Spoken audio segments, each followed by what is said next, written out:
properly and keep rats and other rodents.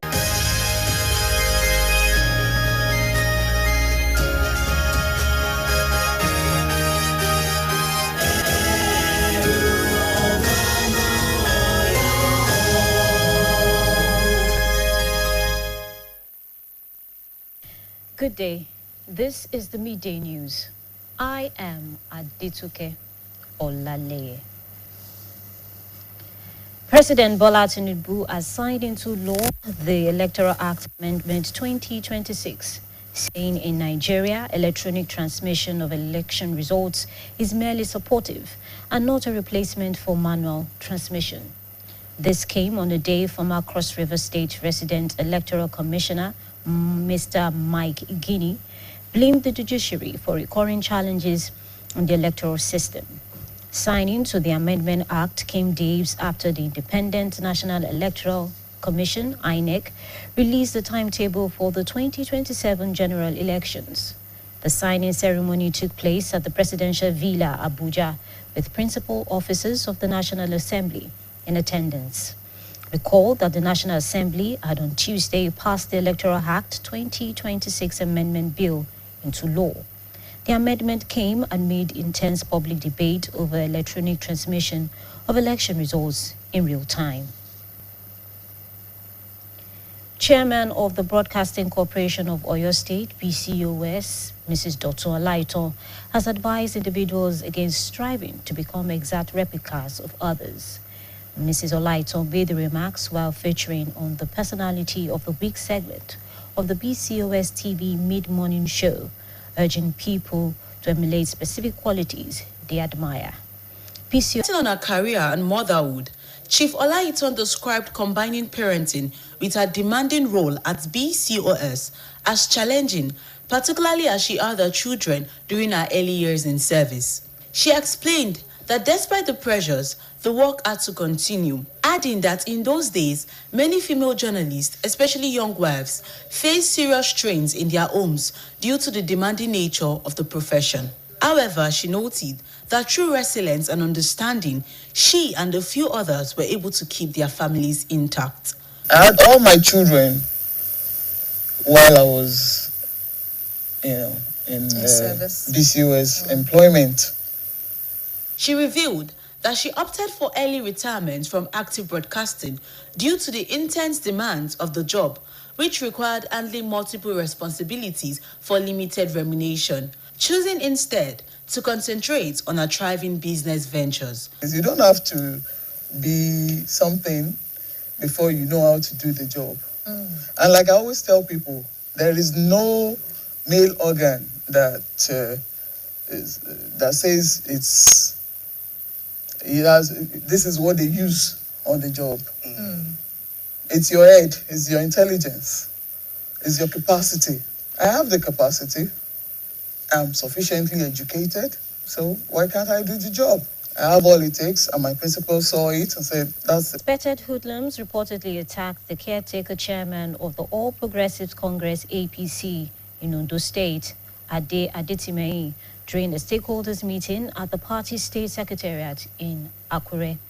The meeting, which was convened to strategize ahead of the forthcoming World Congresses, turned violent as chaos erupted, leaving several members injured and forcing an abrupt end to proceedings. BCOS reporter Bemisola Adebayo examines the root causes of intra-party conflicts and possible steps to restore unity and stability within political parties.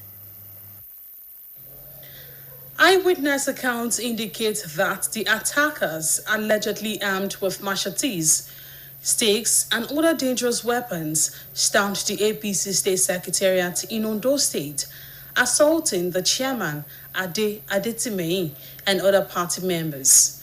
Political analysts note that intra-party conflicts are not peculiar to a single party or country. They are common across many democracies, particularly in Africa, where competition for political power is often intense. Such crises are frequently driven by struggles over leadership positions, including party chairmanship, governorship tickets, and other strategic offices. This contest, observers say, tend to heighten tensions and deepen divisions policy at the Nigerian Institute of Social and Economic Research. Professor Abubakar Oladeji described conflict as an inevitable part of political engagement, largely driven by competing interests within parties. Party issues. APC candidate fighting with PDP candidate fighting with NNP PP candidate. So we can never have it outrightly free of conflicts once interests are involved. Once interests are involved, we are from an organization that is not a political party. You have issues now. People have different interests. There is boardroom politics. There is politics at the University of... Especially as the country prepares for upcoming elections in 2026 and 2027, Professor Oladeji emphasized the need to strengthen internal democracy and consider broader political reforms. Professor Yabuyaju, on his part, stressed the importance of effective conflict resolution mechanisms within parties, including engaging professional mediators and crisis managers to prevent escalation.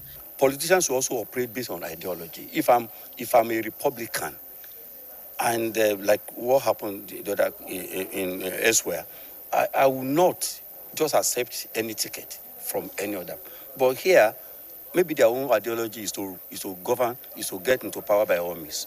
So that's why it is easy for them, and they have to fight for it. So when you see fracas at the meeting of a political party, don't be surprised. It is their trade. They do it. They are prepared for it. The earlier party managers, party officials address this kind of issues, the better. From time to time, volunteers, people who are not interested in material benefits, who are volunteering to make society better. As Nigeria moves closer to the 2026 supplementary elections and the 2027 general elections, stakeholders say strengthening internal democracy, enforcing party discipline, and adopting proactive conflict resolution strategies will be crucial to preventing further crisis. Bemisola Adebayo, BCOS News.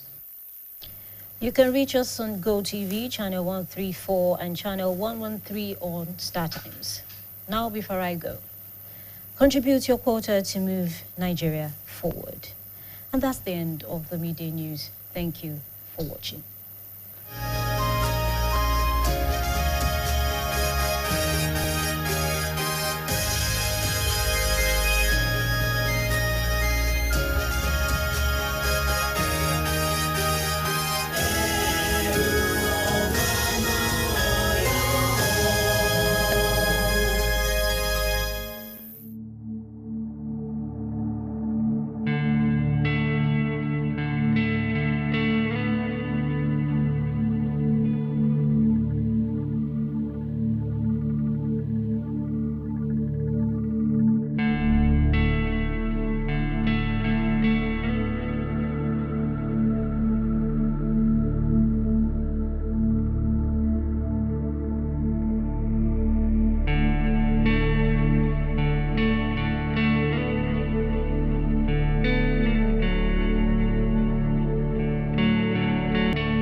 Ẹ káàsán, a kú àtàárọ̀. Ìròyìn ọjọ́ kan rí ọ̀làmú wa fún yín. Ayọ̀rìndé Ọlágòkè lórúkọ mi. Ààrẹ Bọ́lá Tinubu ti fọwọ́ sí àtúnṣe àbá òfin ètò ìdìbò tọdún 2026 tó sì sọ di òfin pẹ̀lú àlàyé pé orílẹ̀-èdè Nàìjíríà ti gbé ètò ìdìbò sórí ẹ̀rọ ayélujára. Ìgbésẹ̀ yìí ló wáyé lẹ́yìn ọjọ́ kan tí kọmíṣánná àjọ elétò ìdìbò ní ìpínlẹ̀ Cross River tẹ́lẹ̀ rí ọ̀gbẹ́ni Mike Igini bẹ́ẹ̀nu àtẹ́lu ẹ̀ka ètò ìdájọ́ lórílẹ̀-èdè Nàìjíríà fún àwọn ìpèníjà tó ń fi gbogbo ìgbà wáyé lẹ́ka ìlànà ètò ìdìbò nílẹ̀ yìí. Fífọwọ́ sí àtúnṣe ìwé òfin ọ̀hún ló wáyé lẹ́yìn ọjọ́ dẹ̀ tí àjọ elétò ìdìbò lẹ̀ yìí fi àtẹ bí ètò ìdìbò gbogbogbò ọdún 2027 yóò ṣe wáyé síta. Ètò náà ló wáyé nílé ààrẹ tó wà nílùú Àbújá níbi tí àwọn aṣáájú ilé ìgbìmọ̀ asòfin àgbà ilẹ̀ yìí ti wà ní ìkàlẹ̀.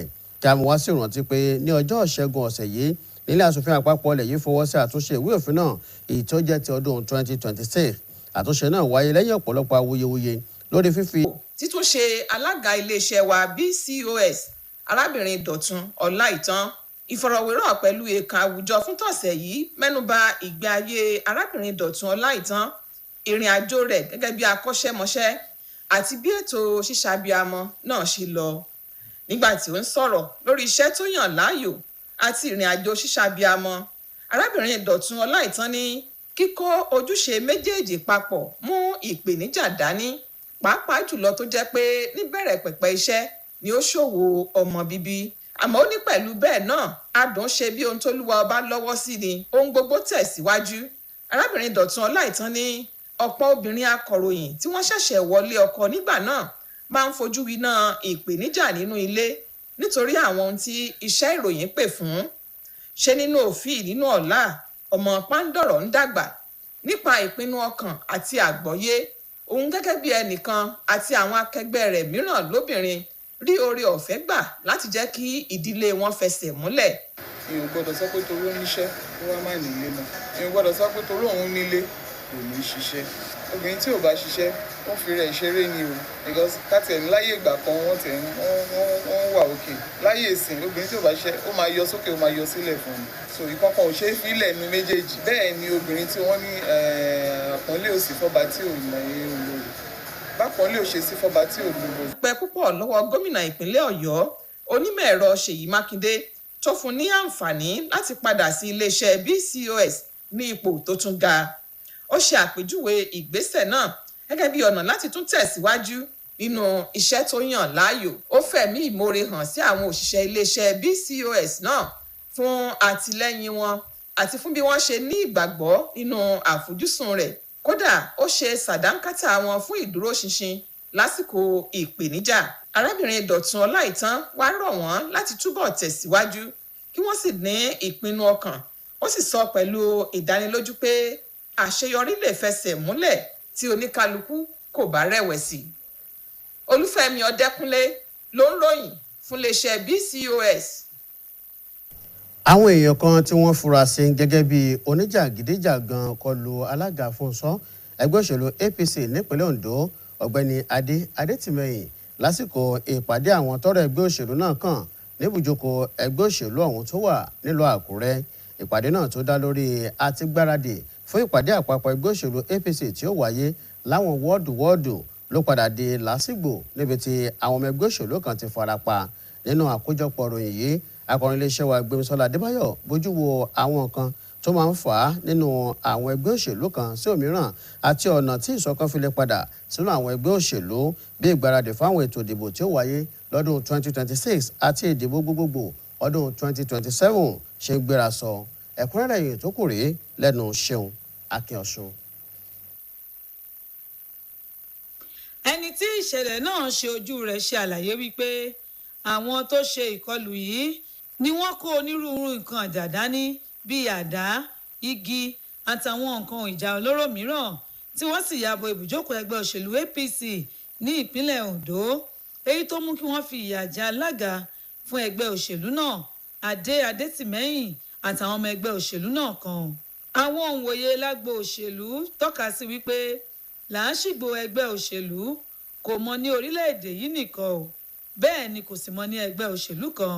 Wọ́n ṣàlàyé wípé ó wọ́pọ̀ nílẹ̀ Áfíríkà tó jẹ́ wípé ìfigagbága fún ipò agbára ti wọ àwọn olóṣèlú lẹ́wù tó sì jẹ́ wípé lọ́pọ̀ ìgbà irúfẹ́ ipò agbára yìí ló máa ń jẹ́ alága ẹgbẹ́ òṣèlú tàbí láti gba tíkẹ́ẹ̀tì gẹ́gẹ́ bí olùdíje fún ipò gómìnà àtàwọn ipò tó ṣe kókó mìíràn tó sì jẹ́ wípé nígbàkúgbà tí irúfẹ́ ìṣẹ̀lẹ̀ yìí bá ń wáyé ó máa ń fa ìkáyàsókè láàrin àwọn ọmọ ẹgbẹ́ òṣèlú tó yìí tún máa ń dá ìyapa sílẹ̀ láàrin àwọn ẹgbẹ́ òṣèlú. Nígbà tó ń sọ̀rọ̀ lórí ìṣẹ̀lẹ̀ yìí ẹni tí í ṣe olórí ẹ̀ka tí wọ́n ti ń kọ́ nípa ètò òṣèlú nílé ẹ̀kọ́ gíga fásitì Ìbàdàn ọ̀jọ̀gbọ́n Díkùrúláì Yágbóyàjú àti ẹni tó jẹ́ olórí ẹ̀ka òṣèlú ní ilé-iṣẹ́ NISA ọ̀jọ̀gbọ́n Abubakar Ọládèjì wọ́n ṣe àpèjúwe làásìgbò nínú ẹgbẹ́ òṣèlú bí èyí tí kò lè má wáyé pàápàá jùlọ nítorí ìfẹ́ inú àwọn olóṣèlú tó máa ń jọba láàrin àwọn ẹgbẹ́ òṣèlú. Èdè àìyedè nínú ẹgbẹ́ òṣèlú kò kí ń ṣe nǹkan tuntun. In fact tí ò bá sí ẹgbẹ́ òṣèlú ò tí ì máa jẹ́gbẹ́ òṣèlú nìyẹn. Gbogbo apátápátá la ní èrò ọkàn, la ní nǹkan tá à ń fẹ́, la ní values, la ní interest, àwọn nǹkan tó wù wá, nǹkan tó à ń lé. Lọ́pọ̀lọpọ̀ gbàdẹ̀ nìyí nǹkan tó wù Táyé àti nǹkan tó wù Kẹ́hìndé ó lè forí sọ́ra wọn. Bó dẹ̀ ṣe ń forí sọ́ra wọn yẹn èmi ò ní gbà, ìwọ náà ò ní gbà, á fa ìkùnsínú, nígbà míì ó lè fa. Tí orílẹ̀-èdè wa Nàìjíríà ti ń gbáradì fún àwọn ètò ìdìbò gómìnà ní àwọn ìpínlẹ̀ kan lọ́dún yìí àti ètò ìdìbò gbogbogbò tí yóò wáyé lọ́dún tó ń bọ̀, ọ̀jọ̀gbọ́n Ọládèjì tẹnumọ́ ìdí tó fi yẹ kí àwọn ẹgbẹ́ òṣèlú kó ró ara wọn lágbára lábẹ́lé kí wọ́n sì rí dájú wípé àtúntò tó lápẹẹrẹ bá ẹgbẹ́ òṣèlú kọ̀ọ̀kan. Lérò tí ọ̀jọ̀gbọ́n Yágbóyàjú ó mẹ́nuba pàtàkì kí yíyanjú aáwọ̀ nítùbí ìnùbí kó wà láàrin àwọn ẹgbẹ́ òṣèlú kí wọ́n sì tún máa ṣe àmúlò àwọn akọ́ṣẹ́mọṣẹ́ apẹ̀tùsááwọ̀ àti àwọn tó máa ń ṣe àkóso làásìgbò nínú ẹgbẹ́ òṣèlú kó má bàa di ohun tí yóò máa fẹ̀jú kẹ̀kẹ́ sí i. Ìjà yẹn láàrin wọn kì í ṣe nǹkan tó ó yẹ kó yà wá lẹ́nu. Ọ̀nà àbáyọ ni pé kí a tún àwọn àtúnṣe sí ìlànà ìdìbò wa. Lọ́wọ́lọ́wọ́ kò sí ààyè fún ẹgbẹ́ ẹni